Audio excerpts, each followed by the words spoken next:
You cannot talk, of course, because you don't know how to talk. Shuts down, something like that. Okay, and you think, I speak English every day, why I cannot talk for 2 minutes about a book I've read? Not fluff, overcomplicated grammar, just clarity they need. But the examiner is not looking for that.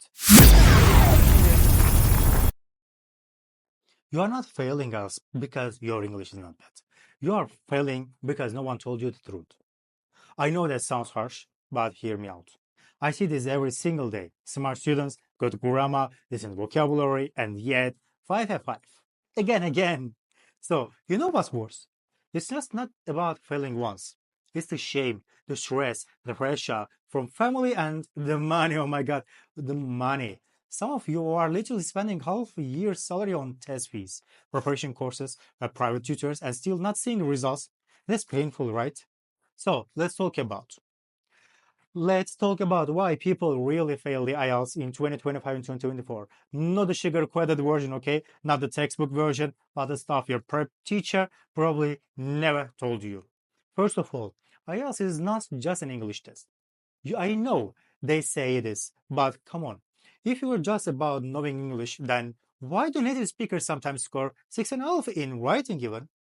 Because IELTS is a system. And if you don't understand the system, you're gonna get crushed by it. Simple as that. Most students do not fail because they're lazy. They fail because they're guessing, watching random YouTube videos, copying templates, memorizing model answers, and then they think that is the strategy, right? But this is just noise, guys. So let me tell you what I've noticed in 2025. Let's exam is actually getting longer. It's suitable but real. The situation is that copy-paste ideas get punished. They want real people, real opinions, and real structure. And this is the part that really hurts to say, right? Hard work is not enough anymore. So you could spend months writing essays, doing mock tests, and waking up early watching IELTS X on TikTok, and still not move up even half a band score. That is soul destroying. I've had students cry during feedback sessions, not because they didn't try, but because they did everything and still failed. Here is the brutal truth. IELTS rewards smart work, not just hard work. Let's take writing, for example. Most students fail writing because they do not answer the questions. They think they do, but of course they don't. So why? First of all, because they're focused on sounding more academic than more natural, instead of being clear as well. They write like they are trying to impress a professor from Oxford. But the examiner is not looking for that. They want simple, logical, well-structured arguments, not fluff, overcomplicated grammar, just clarity they need. Okay, same thing with speaking as well. Do you know how many students have seen panic and speaking part 2? You know the long-term part. Yes, it's brutal, right? So you get 1 minute to prepare and suddenly your brain just shuts down, something like that. Okay, and you think, I speak English every day, why I cannot talk for 2 minutes about a book I've read? You cannot talk, of course, because you don't know how to talk. So because again, it's not about your English, it's about your ability to think under pressure in a structured way. IELTS says you are thinking just as much as you're speaking. And do not even get me started on listening and reading.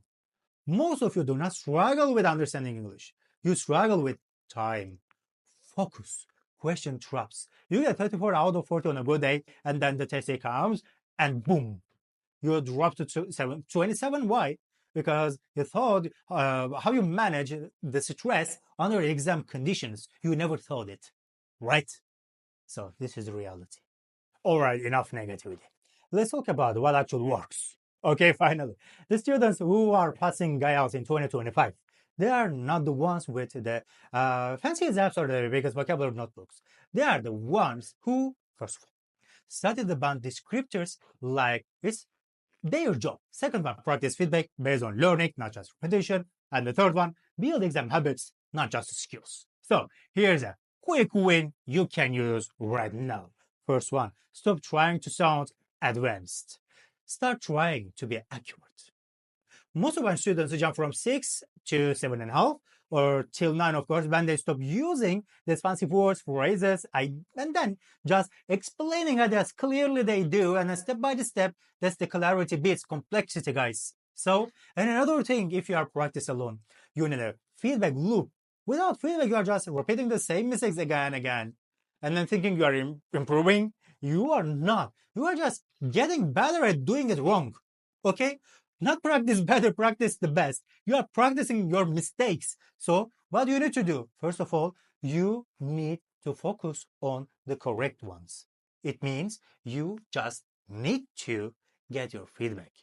Okay, guys? So let's move on to the next part. So be careful. Here's my advice. Find a coach, find a teacher. Of course, I'm here. And then the person doesn't just correct you, they train your brain to think the IELTS way. And then because the IELTS is not a test of English, it's a game. And then if you learn how to play it, you can win. You have got this. You are not behind. You are just one good strategy away. Here, let's move on. Polyglot Works Academy is always with you.